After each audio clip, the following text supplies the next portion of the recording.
১৯৫৩ সালে প্রতিষ্ঠার পর উত্তরবঙ্গের শ্রেষ্ঠ বিদ্যাপীঠ রাজশাহী বিশ্ববিদ্যালয়ের প্রথম ছাত্র সংসদ নির্বাচন হয় ১৯৫৬ সালে।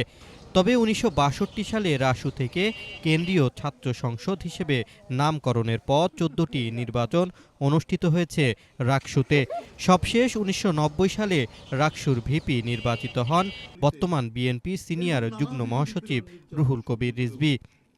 এরপর থেকে ছাত্র সংসদে লেজুর ভিত্তিক রাজনীতি ও বিশ্ববিদ্যালয় প্রশাসনের উদাসীনতায় দীর্ঘ ৩৮ বছর ধরে বন্ধ রাকসু নির্বাচন।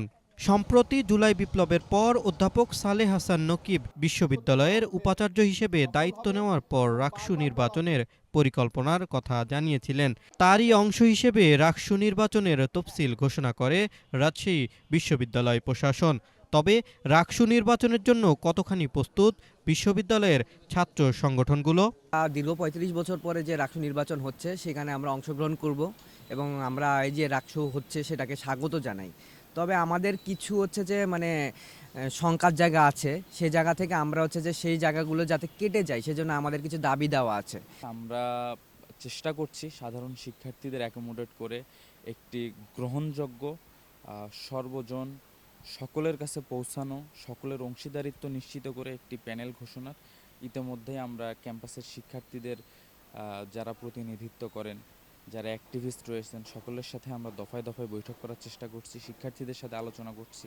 রাকসু যাতে বাস্তবায়ন হয় সেটা নিয়ে আমরা মাঠে ময়দানে খুবই সক্রিয় ভূমিকা পালন করেছি। আমরা রাকসুর জন্য দাবি দেওয়ার থেকে শুরু করে মাঠে জোরালো দাবি আমরা প্রশাসনের কাছে জানিয়েছিলাম। গত ৫ আগস্ট যে আসলে একটা অভ্যুত্থান সংগঠিত হয়েছে, তার পূর্বের যে আসলে যে ঘটনাগুলো ছিল, ক্যাম্পাসে ক্যাম্পাসে গেস্ট রুম কালচার, গড় রুম কালচার এবং হলগুলো একটা টর্চার সেলে পরিণত হয়েছে।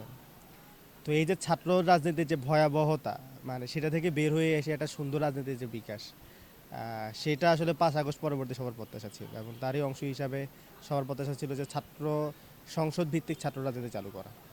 এই গণঅভ্যুত্থান পরবর্তী সময়ে রাকসুর ইস্যু আমরাই প্রথমে তুলেছি। এখন এই বিষয়ে যেন এই গণঅভ্যুত্থান পরবর্তী সময়ে যারা এই স্বৈরাচার বিরোধী আন্দোলনের অংশগ্রহণ করছে, প্রতিটা ক্রিয়াশীল সংগঠনের কনসার্ন নিয়ে রাকসু নির্বাচনটা হওয়া অতি জরুরি। তাছাড়া যারা এই আন্দোলনের স্টেক হোল্ডার, তাদের বাদ দিয়ে কোনো একটা সংগঠনকে যদি তারা প্রায়োরিটি বেশি দেয়, তাহলে এটা রাকসু নির্বাচন হবে না, কোনো ব্যক্তিকেন্দ্রিক বা কোনো একটা সংগঠন কেন্দ্রিক হবে আমি মনে করি। ২৭,০০০ শিক্ষার্থীর এই ক্যাম্পাসে সাধারণ শিক্ষার্থীরা বলছেন, রাকসু নির্বাচনের মধ্য দিয়ে লেজুর ভিত্তিক ছাত্র রাজনীতির চর্চা নয়, বরং সাধারণ শিক্ষার্থীদের অধিকার আদায়ে কাজ করবে ছাত্র প্রতিনিধিরা।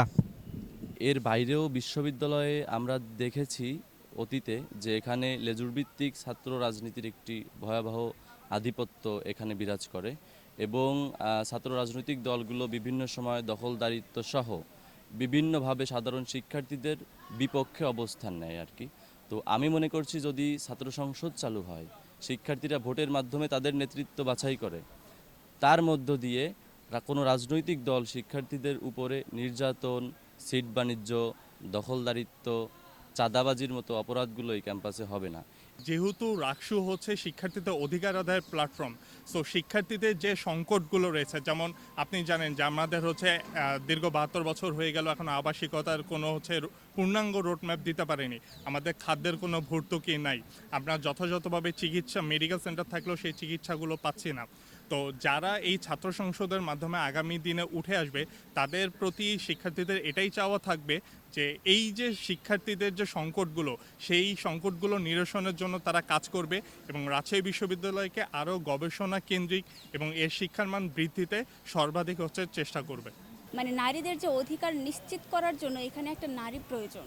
নারী শুধু যে একজন ব্যক্তি মানুষ নারী সেটা প্রয়োজন না, তার সাইকোলজিক্যালটা হচ্ছে যে নারীর প্রয়োজন, যে হচ্ছে যে নারীর যে কোথায় প্রতিবন্ধকতা, কোথায় কোথায় সমস্যা, সেই সমস্যাগুলো যে আইডেন্টিফাই করতে পারবে এবং সেগুলোর সমাধান করতে পারবে। যে প্রায় ৩ যুগ পরে উত্তরের শ্রেষ্ঠ বিদ্যাপীঠ রাজশাহী বিশ্ববিদ্যালয়ের ছাত্র সংসদ নির্বাচনের মধ্য দিয়ে কারা ছাত্রদের প্রতিনিধিত্ব করবে জানতে অপেক্ষা করতে হবে আগামী ১৫ই সেপ্টেম্বর পর্যন্ত। আশিকুর রহমান, প্রিয়জন টিভি, রাজশাহী বিশ্ববিদ্যালয়, রাজশাহী।